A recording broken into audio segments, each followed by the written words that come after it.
Second, I'm just. Recording started. Hey guys, welcome this week to the Matrixic discussion group call, and we're just gonna kind of have a free for all chit chat tonight, which we've already started doing. And this being a 9/11 anniversary, I figure people will probably have plenty to talk about, as long as we try and keep the topics, how would we say, disguised in a way, because just certain things they don't like people talking about. This channel isn't that big. I mean, there's, I don't know, 1,000 people or so. And so you wouldn't think it would matter that much. But, and you think they'd be going after these channels with 20, 30, 40,000 subscribers. And some of those channels, you're hearing them talk about things that a year ago would have had your channel eliminated. But they have no problem discussing those topics today. But a couple of episodes I've done, if those words are even just briefly mentioned once or twice, boom, they freaking strike that video. So it's like, it doesn't matter if you've got, 1,000 subs or 40,000 subs.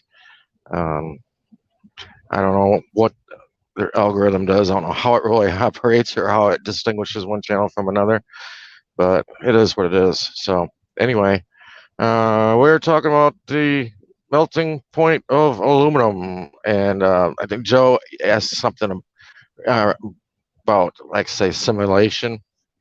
I've heard in the past people talk about this realm really being like a hologram, and that's the way it operated. And I kind of had a few difficulties with that, but the past few months I've been thinking about that word simulation. And in simulations, one of the things you're going to see in a simulation, because it involves data, and through data, you're always going to find things that repeat. You're going to see patterns. And I remember a statement by Mark Twain where he said that history doesn't repeat itself, but it sure does rhyme. And so I've been, thinking about that idea of patterns, and thinking about, the idea of simulation. And I would say, to a degree, the past few months, I've been really slowly starting to lean towards the idea of some type of simulation. I don't know if it's a simulation as, our minds commonly think of what a simulation is. And I think it's probably outside of that idea. I think that the picture is a lot bigger than that. But yeah, Joe, I do lean in the direction of some type of simulation.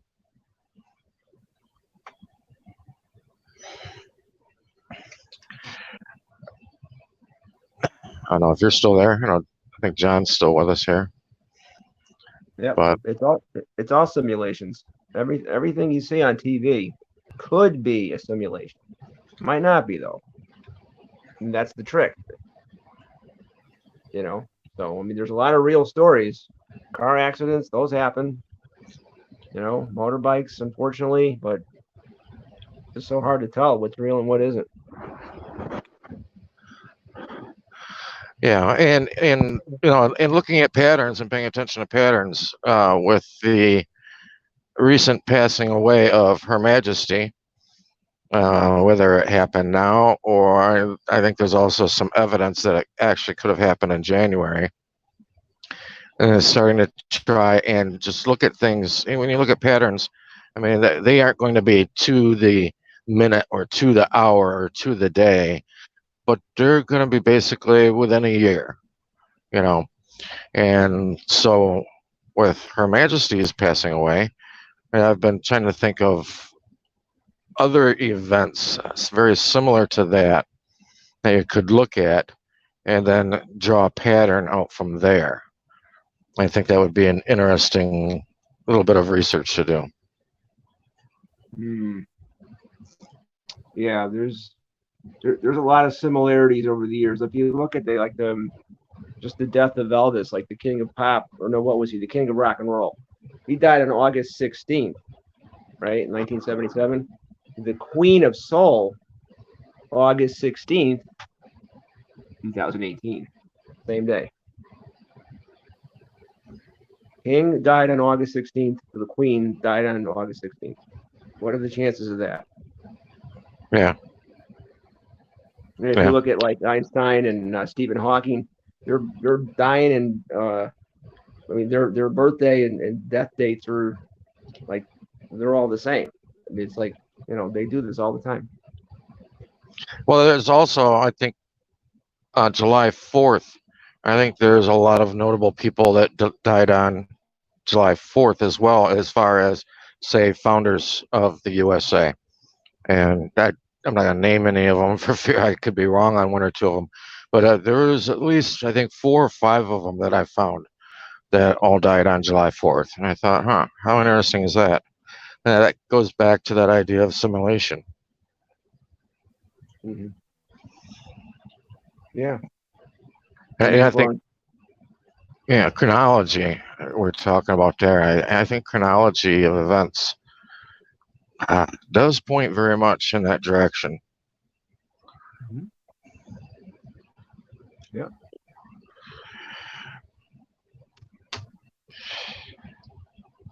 yeah, and the sun's got something to do with all this too. I mean, there's a lot of secret sun worship going on, and this is Right. they don't tell you this in the news either. That you know, The sun has always been a focal point of worship, going back even with Egypt, and maybe even a little bit before the ancient days of Egypt and the pharaohs, a couple thousand years ago, 1,500 years ago. But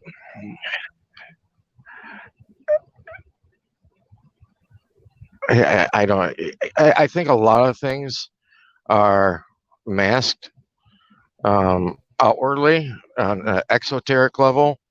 It may be looking at the sun. Everything is people are worshiping the sun. Things are revolving around the sun. That kind of idea. But I think what we're seeing exoterically um, is actually just a mask for something in the esoteric, something that's kind of hidden behind the scenes, that is only privy to a few people that have really done any scholarly work or been, part of, say, a mystery religion or something like that. yeah. With Christianity, you've got the Son of God, you know, which could be just a mask again for, that planet of the sun, Mm-hmm. if there is such a thing. Yeah, I mean, we're on a solar calendar. I mean, most people don't know that, but it should be 13 months at 28 days each. And I think only parts of Ethiopia actually honor that. As far as I know, the only country that honors the real calendar. So yeah, I mean, it's sun worship is very, very, very powerful. I mean, look at all your logos of the NFL, and Coca-Cola has got red, and McDonald's has got the yellow and the in the red, just everywhere. Yeah, I agree. If you can turn up your volume, John, or get a little closer to the mic or something like Okay, that, is that better? that's a little bit better.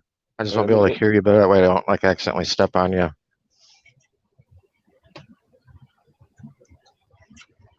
And at the same time, the lines are open. Anybody else want to jump in with anything? Any great revelations of knowledge that you've come across recently? Go for it. I just thought it was kind of interesting the other day. I mean, I've been pondering this for a while since the overturn of Roe versus Wade, and because we know everything they do, isn't only for one reason. It's normally for multiple reasons. So I was trying to think of what some of those multiple reasons of Roe v. Wade would be, and I think it's interesting that many people know of a lot of people who are going on a permanent vacation from a vacation they took a few months ago, and population could be going down because of that. And if people were to like look at a chart or whatever and say, "Gosh, how come at this point in history, population sharply went down worldwide?" And especially if they're like just looking specifically at the United States. But though with the overturning of Roe v. Wade, that might help offset that problem a little bit. And it's just something I thought was kind of curious. Mm. Wasn't Roe v. Wade my body, my choice? Right. Well, that's another aspect of it too, is the whole my body, my choice thing. Because here in the last couple of years, a lot of people have been kind of waving their finger, going, "Oh, wait a minute here, my body, my choice. You can't force me to participate in any experimental vacations." So that could be another aspect of overturning Roe v. Wade, which would make total sense. And they just want to get rid of the argument somebody might have about one thing by using something else. But I think the more you look at it and the more you dig into it, all of a sudden little light bulbs come off in your head, and you see these connections between different things that occur. Um, Talking about like chronology and how things happen in cycles. You even look, for instance, at a bankruptcy cycle of the USA. And when did the USA first need to really start, putting their hand out looking for extra money from other countries, which came mostly from Germany and France, I think. Well, it would have been around the time of the Revolutionary War. And you skip ahead another 70 years, and you're going to jump ahead to the point of the Civil War. And at that time, there's, after that, there's more Reconstruction Acts and things like that going on. And that was a time really when the banks were saying, hey, we need collateral. We need more collateral for the money you owe. And they wanted to pull the South in as collateral since they were newly acquired territories or states by the U.S. And the South was saying, heck no, we don't want to be part of your debt. Unfortunately, hey, even if you marry somebody and they're a shitload in debt, guess what? You now have just become a shitload in debt. But the South didn't want to accept that idea.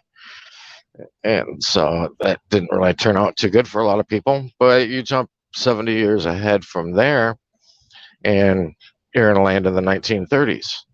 And what was going on there? Another basically reconstruction. It was time for the New Deal, another bankruptcy cycle kicking in. And you jump ahead 70 years from the New Deal, and you land yourself on this 9/11 date that we brought up.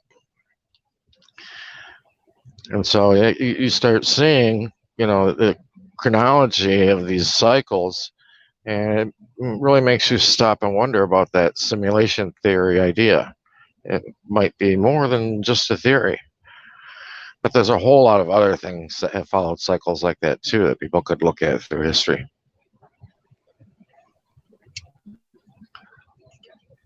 Yep. When does the stock market have a problem? September, October. Yeah, in Libra. It's always in Libra. The majority of the time it's in Libra. Those are the big ones. Yep. Isn't that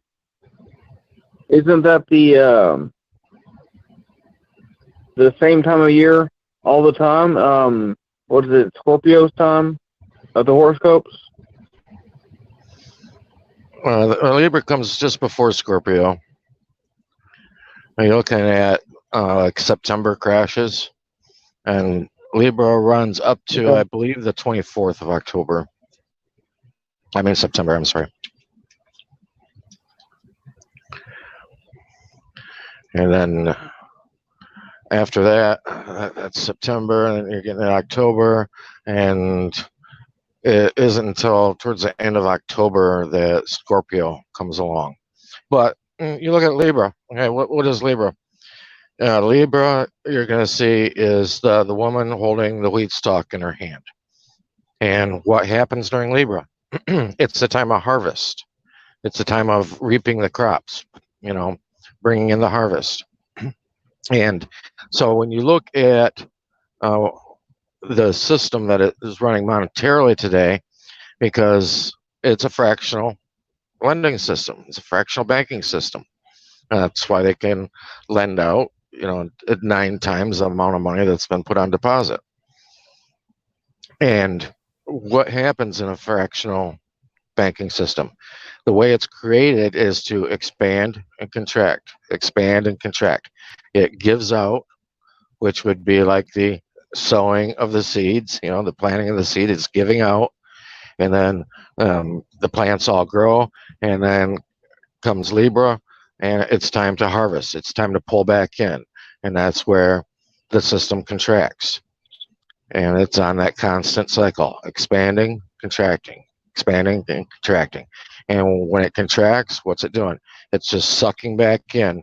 It's making its harvest. It's doing the harvest. It's pulling back everything in uh, from the planting that had been done months earlier.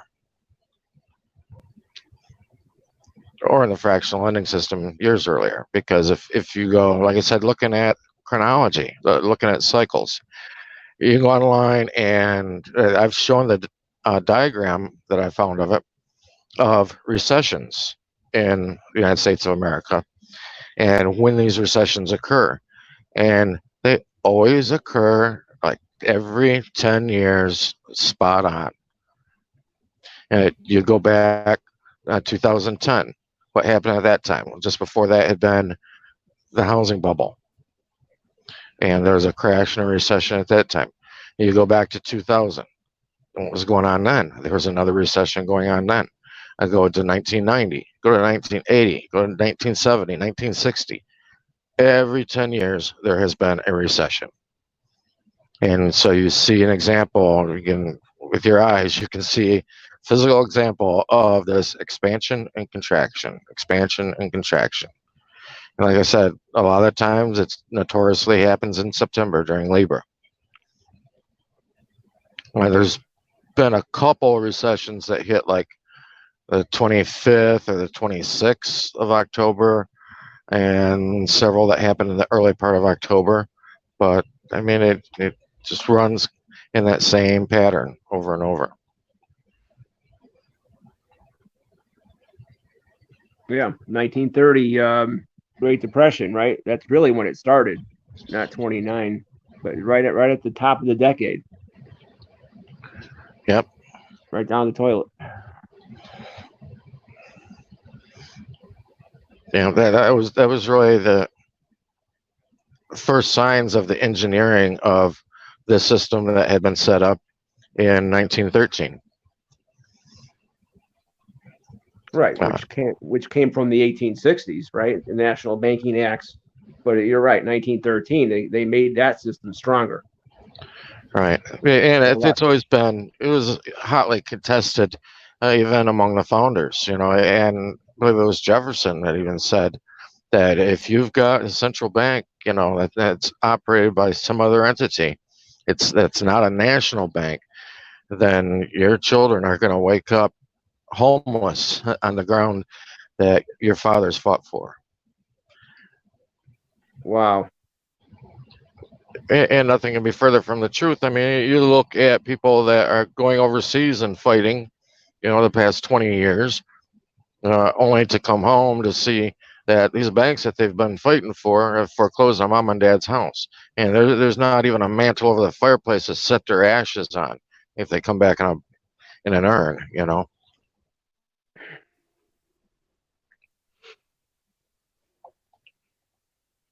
Yeah, can't believe that the primary idea of the Fed was to eliminate inflation or greatly reduce it. Look what they did to inflation. It's just the opposite, right? Well, and that's the way everything's always worked. Whenever they say that they're going to do A so that B doesn't happen, ultimately every single time it's B that ends up happening anyway. And you're right, that's why the system was set up. It was to ensure that there would never be, a huge depression again. They were going to take care of things. The way they take care of things is by, instead of having one big depression hit and devastate the entire country, instead, you're just going to have a mini recession every 10 years. and you're just going to get used to it. That's going to be your new normal in the banking world.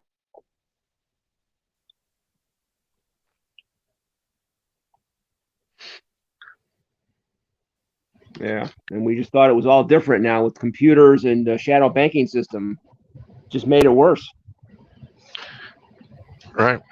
Well, and you wait. I mean, I'm not looking forward to it at all because I can see what's really going to occur because they've been setting up the groundwork for 20 some years now on having everything totally centrally controlled. And it started out with doing little nice, easy things like, hey, you know what?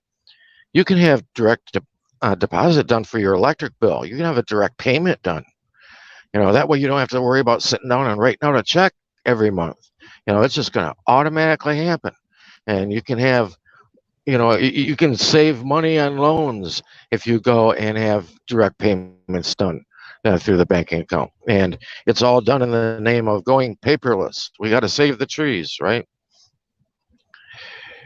I remember a number of years ago, my girlfriend at the time, her kids came home from school and they were all excited one day. And I was like, oh, what's going on? And they said, oh, look what we got. And they got cards. And they could use this card when they went and got their school lunch. And I was like, well, wait a minute. You don't have to show anything any other time. Everybody knows each other. You get a regular lunch. It's no big deal. They're like, yeah, but now we got these cards. This is my own card. And I knew right there, I was like, this is the beginning of a brainwashing system for having everything put on a card to where nobody was going to be used to having money in their pocket anymore. Everybody was just going to have a card. And that way they knew exactly where every little single dollar was coming from and where every little single dollar was going to. And that would give them a total outline, a total map of your life and who you were and what you were about and what you did. And sure enough, that's the direction everything's gone in now. And everybody's doing direct payments from an account, and they're also getting their paychecks directly deposited to their account. This was something Dr. Richard Day talked about back in 1969. And people thought that, they looked at him like Medusa. They thought he was a crazy man. What do you mean? My paycheck's going to magically appear in my bank account. We all know that's impossible, which at that time just sounded like, a crazy conspiracy theory idea to people. But to us now, no, that's normal. That can easily be done, Mm-hmm. Yep. So it'll be interesting to see what the ultimate plan is, really, with having total control of every little single penny. And when I say every little single penny, I mean, it's not a far stretch from the truth. There's a lot of businesses you go in today, and if you're purchasing with cash, they may tell you, oh, sorry, we don't have any change. I had, about a week ago, I had one cashier even open his drawer and hold it up and show it to me and say, see, there's not even one single penny in there. Hmm.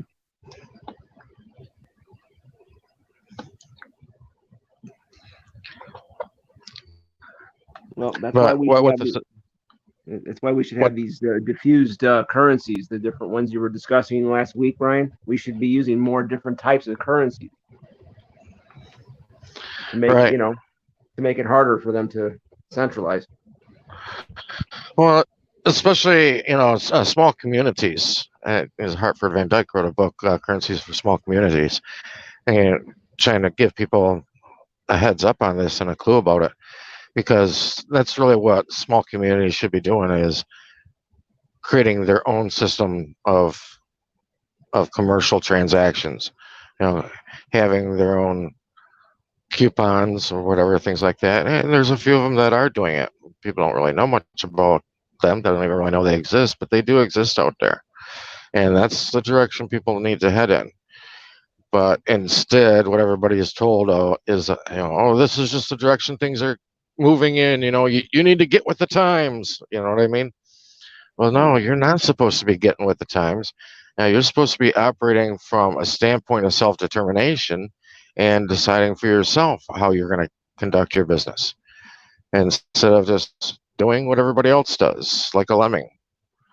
You know, I've Yep. seen, you talk about get with the times. I've seen the direction the times have been heading in, and just looking at history over the years, and I don't really like the direction that the times are moving in.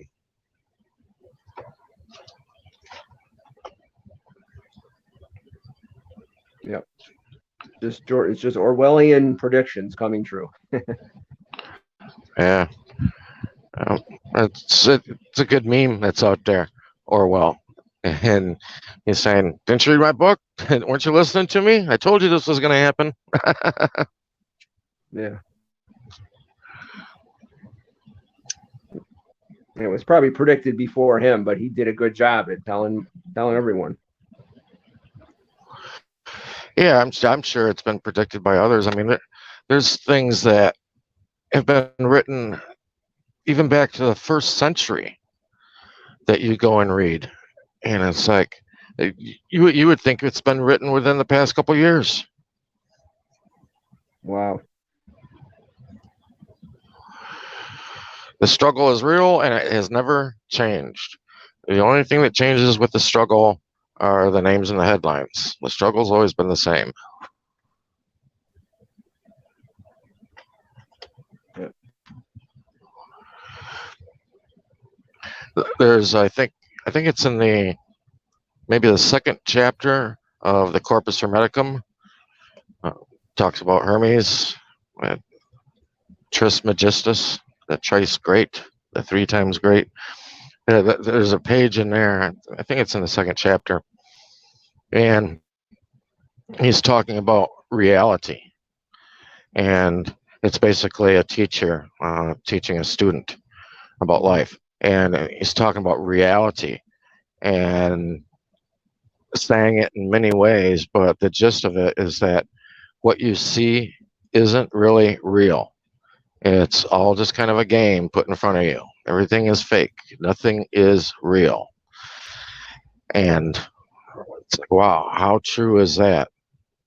And that was a writing from at least the first or second century, if not earlier. I think it was probably written earlier, but it's been ascribed to have been written in the first or second century. I think it was written earlier myself because there's so many sections of that book. Because, like I said, it's a teacher teaching a pupil, teaching a student, a young man about life, and there's so many sections in there that when you read it, it's talking about the carnality of man and how man is at his core very carnal. He's self-centered, devious, and I remember when I first read it, I was reading like sentences that I swore, I'm like, oh my gosh, the Apostle Paul totally plagiarized this book. Either that or this book, plagiarized Paul. One of the two. Like I said, I have a feeling that this book, the original manuscripts of it, was written prior to the times of the first century. And because this would have been exactly the type of textbooks that Gamaliel would have been having his students read. And as Paul claims, having been a student of Gamaliel, that means he would have read this. And like I say, you read so many parts of that book that just totally mirror the writings of the self-proclaimed Apostle Paul, which I find interesting that Apostle Paul, wrote more about other issues and topics totally apart from anything Yeshua taught. Yeshua's teachings were not the same teachings as what Paul was teaching. Oh no. I don't think that Yeshua even taught grace. I think grace was an invention of Paul. And if anybody was to need grace the most, it would have been Paul. Wow. That's really interesting how far back those books are. Well, I'm up to look those up because if Paul learned from him, I mean, we all can, I guess, in a sense. You Yeah, know. absolutely. But when I talk about connecting the dots, you stop and look at the churches, and the churches teach you to not read any extra biblical text. Just stick with the Bible. That's all you need. Just stick with the Bible. Everything you need is right there. You don't need to read any of this other stuff. And when you start reading some of this other stuff and start seeing parallels to the Bible, it's like, oh, that's why they don't want you reading other stuff. They don't want you to know where some of these ideas came from. Right. Like I said, you know, Paul was best known, if you listen to the churches today, he was best known for persecuting the Christians, which they didn't even exist at his time. That word wasn't even used. It wasn't even used until maybe the late first century. And if you read Acts, I might be chapter 19, where he's in front of the council trying to defend himself, he talks about how he was persecuting followers of the way. But churches today don't teach anything about the way. Most people have never even heard of it. I didn't hear about it until long after I was out of school and away from the constant indoctrination of the church. And the way was the message that James was teaching, the brother of Jesus. And he says right there, Paul says in his own words that he was persecuting followers of the way. He never mentions persecuting Christians. That is a Pauline doctrine, a Romanized doctrine of today's churches that they've come up with. And it's always kind of confused me. It's like, why, don't these pastors read the Bible? Don't they read what Paul said? Because Paul talks about persecuting followers of the way, which was very different from the Christianity people know of today. Christianity people know of today, to me, was a Pauline doctrine. It was a Pauline infused version of the way, which is exactly what they needed at that time, because the message of the way was leading people away from the Judaism of that age. And they didn't like it. And Rome didn't like it either. People have to remember that these Sadducees and Pharisees, and a lot of these scribes, they just weren't figures of the church, but they also held positions in the Roman government. And I think that's something that's not taught to a lot of people. When you realize that, and you can see how Rome naturally would have used the Judaism of that time to morph and change the teachings of the way. The disciples went to Yeshua. If you read the book of Thomas, they ask, what do we do when you're gone? What are we supposed to do? Where do we go? And Yeshua said, go to James the Just, because for him, earth was created. If you want to know what to do, go to my brother James. And James was teaching the way, which is what Yeshua said he was. He was the way, the truth, and the life.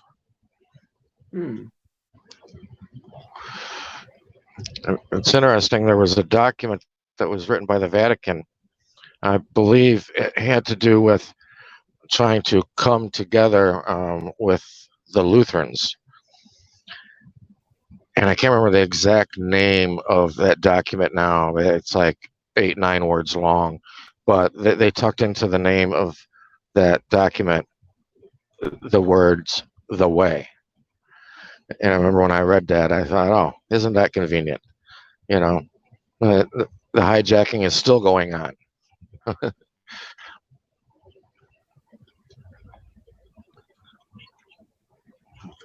Lex Luthor. So it sounds like it's something that we don't really want too much of. Yeah. Well, Luther was a big fan of Paul's too. He said it was Book of Romans that turned him around, changed his mindset.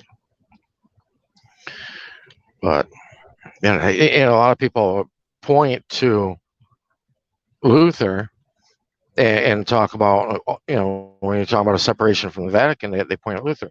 Luther was not pushing a separation from the Vatican. What he started was the Reformation movement. He wanted to do some reforms in it. He didn't want to abolish it or get rid of it or start something new. He just wanted to get rid of some of the aspects of it that he didn't agree with, such as the indulgences, which was essentially carried on in the Roman government. We know it today as paying bail to keep you out of jail. Same as indulgences, paying money to keep loved ones out of hell. Same concept. But yeah, Luther wasn't teaching anything regarding separation. He was teaching Reformation. And there was a separatist movement. In fact, they were called the separatists that sprouted off from that. But they kind of fizzled away. Some of them still exist, but very, very small numbers. So today, what we have, instead of reformists, we have what's called Protestants.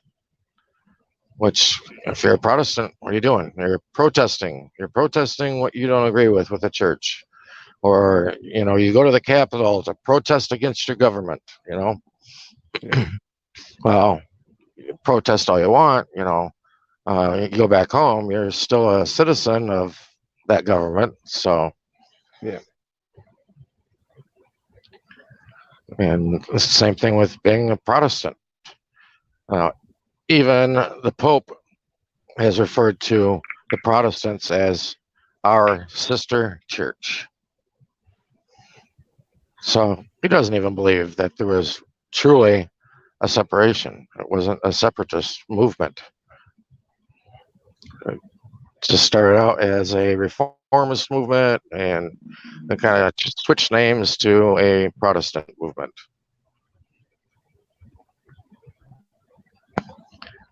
Well, yeah, the Pilgrims were said to be separatists, but they ended up coming here to make money. They really weren't that religious. Right. Yeah, they came to make money, make profit, and they came here also as indentured servants to the king. That they were using land from land grants from the king, and they were to grow products on the land and send those products back to England so the king could make money. Just to extract raw materials. That's what the whole thing was, right? At least the whole idea of America, Yeah. Well, and through history, that's what's happened every time when one country goes into another country. Their main reason for it really is normally the resources.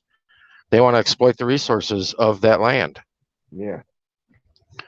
That land might be rich in coal, might be rich in gold and silver, might be rich in diamonds, fur skin, wood, timber. Fur skin, or might be rich in oil. That's always been a real popular one.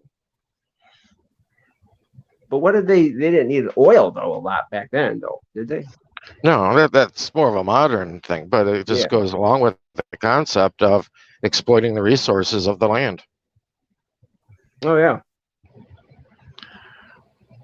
That was one of the things that got people upset with Maduro, was because in Venezuela, he went and nationalized all of the oil and booted out all these big conglomerations, these big corporations from other countries and stuff. So now we're nationalizing the oil. So the money is going to go to the people, and you can have a small percentage, but you're not raping us anymore. Right.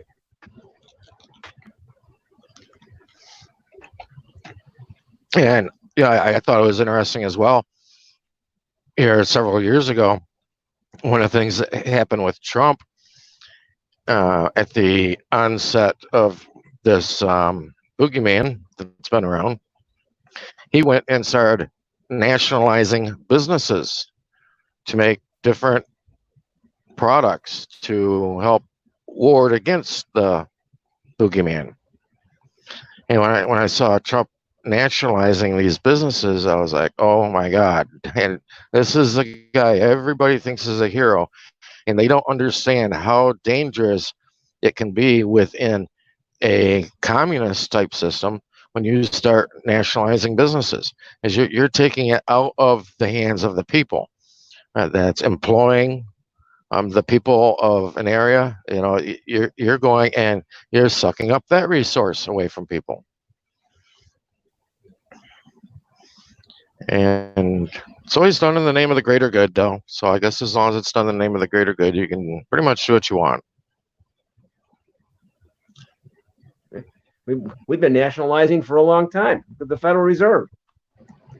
Look at Yeah, Hollywood. Right? There's a lot of yeah. industries. The Federal Reserve was a form of nationalizing because they thought, oh, we'll call it federal. That'll make people think it's part of the USA, when it wasn't part of the USA at all. That everybody knows it's not federal, and there are no reserves.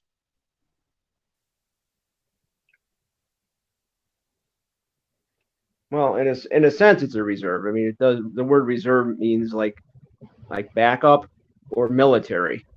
So it kind of, it might be, but I know what you mean. It doesn't have the, It means we reserve the right to take away anything that you've purchased with our funds.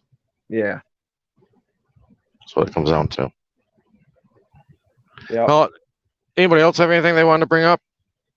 Otherwise, we just call this a night, I guess. Just a quick little short chat tonight.